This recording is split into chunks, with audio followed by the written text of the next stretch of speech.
Painted application ધોરણ 6 થી 12ના વિદ્યાર્થીઓ માટે અપડેટ થઈ ચૂકી છે. આ એપ્લિકેશનમાં શું છે? બધા જ વિષયના વિડીયોઝ છે. ગુજરાતની બેસ્ટ ફેકલ્ટી દ્વારા લાઈવ લેક્ચર્સ છે. આઈએમપી પ્રશ્ન છે, ટેસ્ટ સિરીઝ છે અને ગુજરાતના તમામ વિદ્યાર્થીઓ સાથે તમે તમારી કમ્પેરિઝન કરી શકો છો.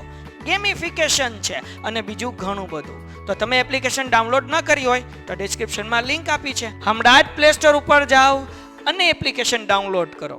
ઘરે બેઠીને સરસ મજાનું ગુજરાતની જોરદાર ફેકલ્ટી સાથે ભણો, સારા માર્ક્સે પાસ થાઓ. નમસ્કાર વિદ્યાર્થી મિત્રો, આજે આપણે ધોરણ 7 વિષય ગુજરાતી પાઠ નંબર 9 બાનો વાડો સ્વ અધ્યયન પોથીમાંથી સોલ્યુશન લઈને આવ્યા છીએ.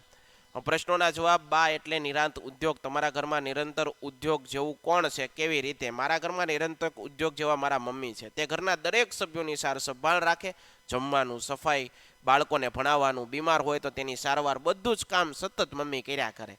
તેને ક્યારેય થાક લાગતો નથી, માટે મમ્મી એટલે નિરંતર ઉદ્યોગ. બા જ્યાં હોય ત્યાં એમની વાતનો વિષય વાડો જ હોય. તમારી વાતનો વિષય કયો હોય? કેમ? બાને જેમ વાડો પસંદ છે, મને ભણવાનું પસંદ છે, કારણ કે મને ભણવામાં ખૂબ રસ પડે છે. આથી હું ગમે ત્યાં જતો હોઉં, મોટા ભાગે મારી વાતનો વિષય અભ્યાસ જ હોય છે. તમારા ઘરનો મોભી કોણ અથવા મોભ કોણ? શા માટે? અમારા ઘરનો મોભ મારા પપ્પા.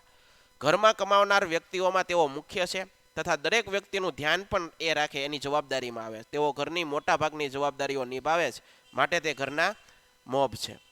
ઉદાહરણ મુજબ શબ્દો પાઠમાંથી શોધીને લખો, વાક્ય પ્રયોગ કરો. ઊંડા ઉડ. એ પતંગિયાની જેમ ઉડા ઉડ કરતી હતી. નજરો નજર. ચોરને ચોરી કરતા ગામ લોકો નજરે નજર જોયા. સાચે સાચ. બાને સાચે સાચ પામવી હોય તો વાડામાં જ પામી શકાય. રોજે રોજ. બા છોડની રોજે રોજ કાળજી લે છે. એકાએક. બા એકે એક છોડને તૃપ્ત થાય ત્યાં સુધી પાણી રેડે છે. મિત્રો, હજી સુધી તમે અમારી પેન્ટેડ એપ્લિકેશન ડાઉનલોડ નથી કરી તો આજે જ ગૂગલ પ્લે સ્ટોર પર જઈ પેન્ટેડ એપ્લિકેશન ડાઉનલોડ કરો, જેની અંદર દરેક વિષયના સ્વાધ્યાય પોથી, એકમ કસોટી, સ્વ અધ્યયન પોથી ઉપરાંત ધોરણ 9-10ના deeply video lecture, live video lecture, દરેક વિષયની વિષય વાઇઝ પીડીએફ પ્રોવાઈડ કરવામાં આવશે. ભાવનગરની અંદર જો તમે વસવાટ કરતા હો તો એના માટે ધોરણ 8 થી 12ના તમામ વિષયોનું કોચિંગ પૂરું પાડતી coaching institute alpha academy Bhavnagar ખાતે કાર્યરત છે. તમે એમાં જોડાઈ શકો, એનો સંપર્ક કરી શકો. યુટ્યુબની અંદર તમને અમારા વિડીયો ગમતા હોય તો અમારી યુટ્યુબ ચેનલ છે પેન્ટેડ યુટ્યુબ ચેનલ. હજી સુધી સબસ્ક્રાઇબ નથી કરી, સબસ્ક્રાઇબ કરો, તમારા મિત્રો સુધી શેર કરો અને વિડીયો જો તમને ગમતા હોય તો લાઇક કરવાનું જરૂર કરજો. તડકી તો છાંયડી. બા એ જીવનમાં ઘણી તડકી છાંયડી જોઈ. ફળ ફૂલ. બાને ફળ ફૂલ ઉછેરવાનો ભારે શોખ. શોધીને તમારે વાક્ય પ્રયોગ કરવાના. ઝાડપાન. બાના વાડામાં ઘણા બધા ઝાડપાન હતા. અમુક તમુક. બા વાડો અમુક તમુક ફૂટ જગ્યા નથી, એના જીવનનો એક સ્વજન છે. રીંગણા મરચા. બાના વાડામાં રીંગણા મરચા મળે. નીચેના વાક્યો ધ્યાનપૂર્વક વાંચી સંખ્યા દર્શાવતા શબ્દો અલગ તારવીને લખો. ભગવાન શિવને ત્રિનેત્ર પણ કહેવામાં આવે, એમાં ત્રિનેત્ર. નવરાત્રિમાં માતાજીની પૂજા અર્ચના થાય છે. નવરાત્રિ. આ દિગુ સમાજ છે, બરોબર છે. અળસિયું દ્વિમુખી જીવ છે, દ્વિમુખી. દશાનન. રાવણ ખૂબ જ અભિમાની. દશાનન. ચતુષ્કોણને 4 ખૂણા હોય, ચતુષ્કોણ. ષષ્ઠી પૂર્તિ મહોત્સવ નિમિત્તે ગુરુજીએ ખૂબ જ શુભેચ્છાઓ પાઠવી. ષષ્ઠી પૂર્તિ.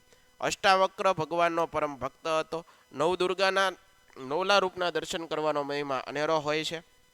મા વિશે 10 વાક્યો. સંતો કહે છે કે ભગવાન બધે પહોંચી નહોતો શકતો હોવાથી માનું સર્જન કર્યું. જેમ ગોળ વિના કંસાર સૂનો લાગે, તેવી જ રીતે મા વગર છે આ સંસાર સૂનો લાગે. માતાને કરુણાની મૂર્તિ. મા પોતાના બાળક માટે હંમેશા તત્પર. માતા બાળકને સારા સંસ્કાર, શિક્ષણ અને સતત ચિંતિત હોય. જનની અને જન્મભૂમિ સ્વર્ગથી પણ મહાન ગણવામાં આવ્યા છે. મારી માતા મને ખૂબ જ પ્રેમ કરે છે, લાડ કરે છે, કરુણાની મૂર્તિ છે. મુશ્કેલીના સમયમાં મારી માતા સતત પ્રેરણા આપતી રહે છે.